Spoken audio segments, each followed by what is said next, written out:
The rolling fields of Gettysburg witnessed America's crucible. For 3 scorching July days in 1863, under a merciless sun, the Union and Confederacy locked in apocalyptic combat that would decide the fate of a fractured nation. This was no ordinary battle. It was a collision of destinies, fought on Pennsylvania farmland that would forever be hallowed ground. And at its terrible heart lay a desperate gamble etched in blood, sacrifice, and doomed courage. The assault history remembers as Pickett's Charge. Confederate General Robert E. Lee, riding the momentum of stunning victories, saw his moment for a decisive blow. He ordered a massive frontal assault against the very center of the Union lines atop Cemetery Ridge, a thunderous strike designed to shatter Major General Winfield Hancock's determined defenders. Though the name Pickett's Charge echoes through time, the grim responsibility for leading the spearhead fell upon the shoulders of Lee's trusted lieutenant, the veteran James Longstreet. What unfolded next became legend, born of foresight and tragedy. But before we begin, be sure to like this video and subscribe to our channel right now to help our history community thrive.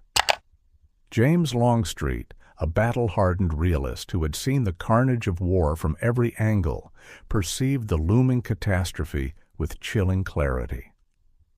Standing face to face with his revered commander, he delivered a warning that resonates with the terrible weight of history. "General, I have been a soldier all my life. I have been with soldiers engaged in fights by couples, by squads, companies, regiments, divisions, and armies, and should know as well as anyone what soldiers can do. It is my opinion that no 15,000 men ever arrayed for battle can take that position." Yet Lee's resolve held. The order stood irrevocable. 3 divisions, 12,500 men, the flower of the Confederate infantry, prepared to march into the Valley of Death under Generals George Pickett, Johnston Pettigrew, and Isaac Trimble. On the tense evening of July 2nd, Union Commander George Meade, piecing together intelligence and instinct, correctly predicted Lee's deadly intent: a concentrated attack aimed directly at the Union center on Cemetery Ridge. His foresight proved tragically accurate. At precisely 2 p.m. on the scorching afternoon of July 3rd, following a massive but largely ineffective Confederate artillery bombardment meant to soften the Union defenses, the infantry stepped forward.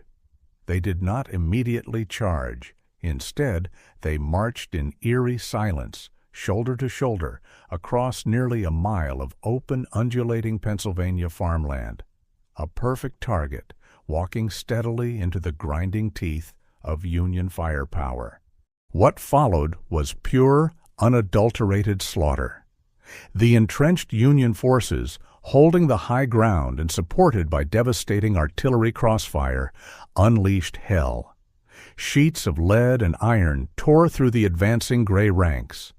3 fatal intertwined flaws sealed the Confederates' doom: their significantly inferior numbers, the complete failure of their own artillery to suppress the enemy guns, and the sheer murderous vulnerability of attacking across open ground against a deeply entrenched, concealed, and numerically superior foe.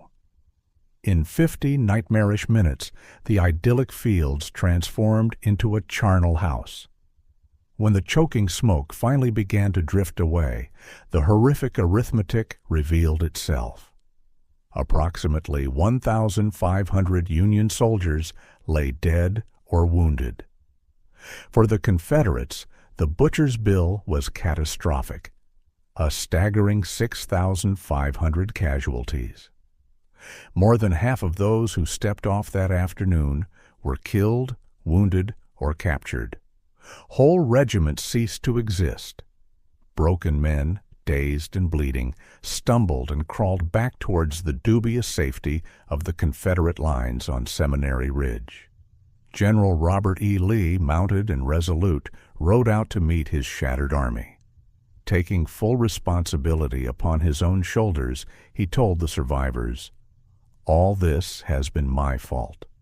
Among the devastated commanders was George Pickett, his division annihilated.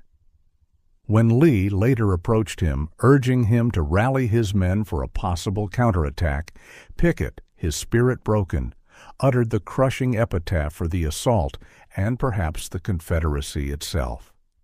"General, I have no division." No Union counterattack materialized that day. Both armies were utterly spent, drowned in exhaustion and grief.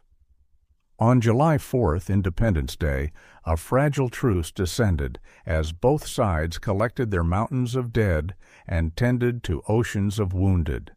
Even as this grim task unfolded at Gettysburg, momentous news arrived. General Ulysses S. Grant had accepted the surrender of Vicksburg, Mississippi, completing his campaign to split the Confederacy. These twin simultaneous Union victories, Gettysburg in the east, Vicksburg in the west, shattered Southern momentum irrevocably. They marked the undeniable turning point of the Civil War. The haunting question endures: why did Lee, the master tactician, order the charge? The full truth died with him. He published no revealing memoirs. His official after-action report offered scant detail.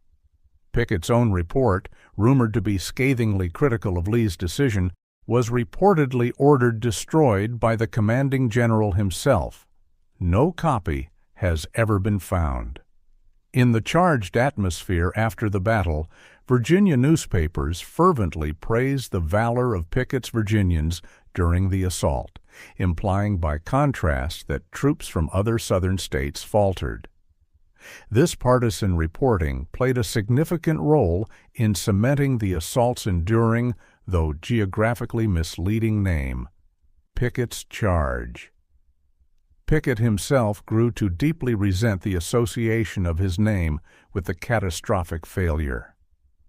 The charge's legendary status as the pinnacle of Confederate courage has also faced scrutiny.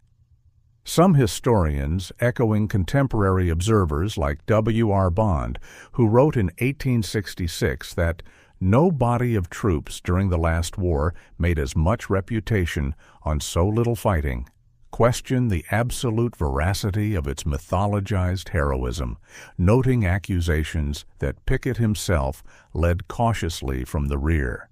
Ultimately, Pickett's charge became far more than a military action. It stands as the dying gasp of the Confederacy's main field army in the East, a potent symbol of doomed courage enshrined within the literary and cultural movement known as the Lost Cause. The blood-soaked ground near the angle on Cemetery Ridge remains sacred soil, whispering the eternal story of courage, sacrifice, and the terrible cost of a nation divided against itself. If this journey into the heart of American valor and tragedy has moved you, help us ensure these stories are never forgotten.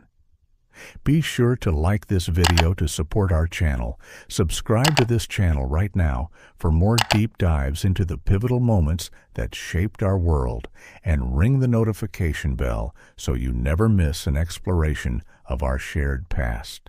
Their sacrifice demands our remembrance.